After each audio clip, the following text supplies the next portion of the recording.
Your obedience is tied to someone's blessing. Your obedience is tied to someone's freedom. Your obedience is tied to someone being rescued. I had an opportunity to go into work yesterday. I don't do bedside anymore. I work in the education department now of within my company, and I applied for this overtime shift, but I applied for it on the opposite. So the emergency department that I work in has two sides. They have the minor treatment side, which you could just come in. They're what we call walkie-talkie. It's just minor things that they need. They're seen over there. And then the emergency department. And the shift that I applied to was for minor treatment.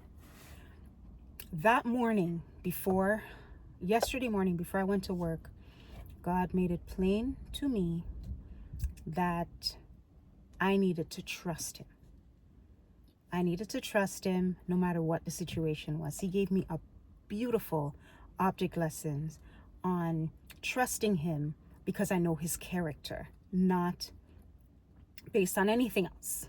That was the object lesson. And I received the object lesson. And I thought for sure I would trust God throughout the day. Well, anyways, I got to work and I was told that I am not working in minor treatment, which was the shift I applied for, but I would in fact be working in the actual emergency department. And I was not pleased. I was not happy. I instantly was shown that I wasn't happy, that I wasn't pleased. Nobody knew why, but I knew why, because I felt like this is not the shift I applied for. I don't want to be here. I continued. I got my report, started to see my patients. A little while later, a patient came into a specific room. Went into the room, dealt with the patient, ended up talking to the patient about natural things that she can do to help decrease her blood pressure by request. Now, I know that as a nurse, I can't force, and I would never try to do that anyways, force my opinion on any patient. But if a patient asks me for information, I'm not going to not give it to them just because it doesn't go with what my workplace says. It doesn't go with what the protocol is for my workplace. So she asked for information on diet and lifestyle that will help her to lower her blood pressure. So I provided her with that information. That was the first blessing. When I realized that, I said to her, you are the reason why I came into work today. But God wasn't done yet. She left. Another patient came into that room. I went in. I didn't do the initial assessment. I was assessing a different patient. Somebody else did the initial assessment for me and came and said, this patient is critical, et cetera, et cetera. I went in, I started dealing with the patient. Family member came in, gave them information, so on and so forth. At the end of the night, I don't work nights, but at the end of the evening, I should say, well, it was 11 o'clock at night. So I left shift, went to my regular job today, which is, like I said, in education. After my job today in education, I'm on my way home and I see the husband of the woman that was the patient yesterday, right? The one that I left at 11 p.m. So my personality is always to check in on my patients because I never want people to ever feel like they're just faces or numbers to me. So I said to him, how is she doing? And he was like, he gave me an update, yada, yada, yada. She ended up going to ICU. They're thinking of transferring her from ICU to somewhere else and blah, blah, blah, et cetera, et cetera. So I'm standing there and I'm talking to him. But every time I try to leave, he says something else.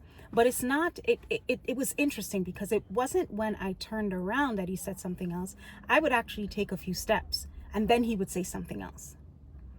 And then I would take a few steps again. And then he would say something else. And so I would come back and then I would take a few steps and then he would say something else.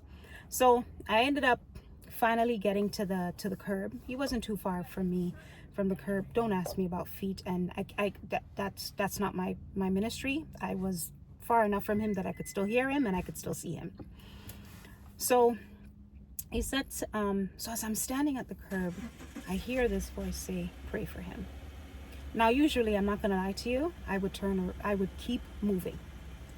The voice said, pray for him. I did keep taking steps towards the curb to cross. But then I paused, and the question came to mind, would the enemy ask me to pray for this guy? So I said, I'm going to go back and pray for him. Now, did I feel uncomfortable? Yes and no. Anyways, I went to him and I said, would you mind if I prayed for you? And he's like, yeah, I don't mind. I asked him his name. He told me his name. I prayed for him. When I opened my eyes, he was crying. Now, friends, there are times when God stops me dead in my track and asks me to pray for people. And I would pray for them, but I would never pray for them out loud. I wouldn't even pray for them with them knowing that I'm praying for them. But I chose obedience because stewarding the woman that God is calling me or is restoring me to be requires me to be obedient. So I chose to be obedient. And when I saw him crying, I just asked, I was like, are you okay? And he's like, yeah. And then I just said, I don't know why I said this, but I was like, did you need that? And he's like, yeah, I really did. And then he started to tell me about all that they're going through, all that they're experiencing, so on and so forth. And I said to him, you know what? I will continue to pray for you guys. And while I was walking away, I was like, Lord, please help me to remember to continue to pray for them. Because I say that I'll continue to pray for people and then I forget. But not anymore. That was the old version. This new version doesn't do that. So as I'm walking away, I'm like, God, I don't even know what to say to you right now, honestly. So I said nothing. I didn't pray. I didn't thank God for the opportunity. I said nothing. Like, I don't even know how to feel. I'm in the car, I'm driving home, and I'm like, Lord, I don't know what to share today. It's been like 3 days that I haven't shared anything. And you've given me a plan, and I'm going to work the plan, but I need to share something because I gave my word for 100 days, right? And as I'm sitting there, I'm like, I don't really want to share the story.